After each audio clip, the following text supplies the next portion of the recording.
이렇게 발생한 빗썸 해킹의 원인과 대책에 대해 영남 이공대 사이버보안학과 기태윤 교수와 함께 자세히 이야기 나눠보겠습니다. 안녕하세요.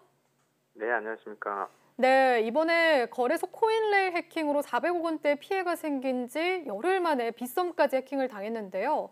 이 가상화폐 거래소의 안전에 적신호가 켜졌습니다. 그런데 이번에 빗썸 해킹은 사실 4일 전에 먼저 감지가 됐다고 하는데 막지 못했다는 말이 있더라고요.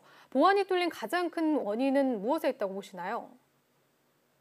보안이 뚫린 가장 큰 원인은 이제 개발 프로그램의 이제 취약점을 이용하는 해커들이 이용하는 경우가 있고, 네. 운영상에 필요한 시스템의 취약점을 이용하는 경우가 있고, 또는 이제 운영자의 이제 단말을 이용하는 경우가 있는데요. 네. 이 전체적인 보안 관리를 해야 되는데 그 중에 일부만 하고 나머지를 못한 이유가 가장 크다고 보고 있습니다. 전체적인 관리 소홀에 어떤 문제를 제기하셨는데 핫월렛이라고 하죠. 이번에 도난당한 가상화폐는 인터넷이 연결이 되어 있었다고 알고 있는데요. 그런데 안전을 위해서 콜드월렛, 그러니까 인터넷이 연결되지 않은 하드웨어 장치에 비트코인을 보관하면 이 방식이 어떻게 100% 보안의 대책이 될 수 있을까요? 원래 이제 거래소가 가상화폐를 거래할 수 있는 키를 보관해가지고 네. 사용자의 열쇠를 대시 보관해서 대행해주는 서비스를 하고 있다 보니까 네. 그 모든 키를 안전하게 보호해야 될 조치를 해야 되는데 그걸 하지 않아서 일어난 사고입니다. 예. 만약에 이제 콜드 월렛이라는 이제 추가적인 보안 조치를 한다면 조금 더 안전하게 이용이 되겠지만 콜드 월렛 역시 이제 운영상에서 관리를 잘못하면 고객이 사용하는 키를 해커한테 빼앗길 수도 있기 때문에 콜드월렛만으로 100% 확보될 수는 없고요. 네. 콜드월렛을 사용하더라도 해당 사용자의 키를 제대로 관리하고 운영하는지 추가로 확인할 필요가 있습니다. 네. 그러면 이렇게 국내에서 벌써 5번째 해킹이 발생을 했는데요. 그럼 결국 규제에 대한 문제를 꺼낼 수밖에 없을 것 같아요. 현재 국회 법안들이 계류 중인데 금융당국에서는 관련 법안이 없기 때문에 규제가 힘들다 이런 이야기도 있어요. 그래서 현재는 어떤 규제가 있는지 이런 규제들이 또 잘 지켜지고 있는 상황인 건지 말씀 부탁드립니다.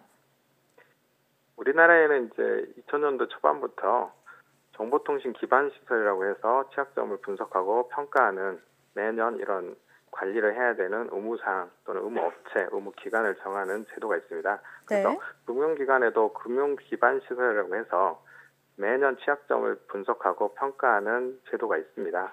그거 외에도 이제 민간 사업자를 위해서 정통방법에 의해서 ISMS라는 정보보호관리 체계 인증이라는 제도가 있고요. 네.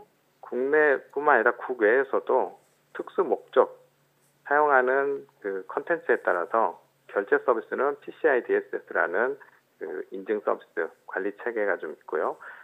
개인정보 같은 경우는 최근에 나와 있는 GDPR 이하 그 개인정보보호법에 따른 PIMS 인증이나 네. 여러 가지 인증을 가지고 있습니다. 그 외에도 이제 민간 협단체에서 정보 보호를 위해서 관리하는 자유규제제도나 이런 부분들을 갖추고 있고요. 다만 법적인 의무사항이 있는 경우가 네. 많지 않기 때문에 보통 사업자들이 홍보나 그 관리가 안 되는 경우가 많습니다. 어떤 금융기관이나 어떤 인증 서비스 국내 국외에도 굉장히 많다고 말씀하셨는데 이런 것들이 잘 지켜지기가 어렵습니다. 그럼 확실한 보안 대책 어떤 게 있다고 보시나요?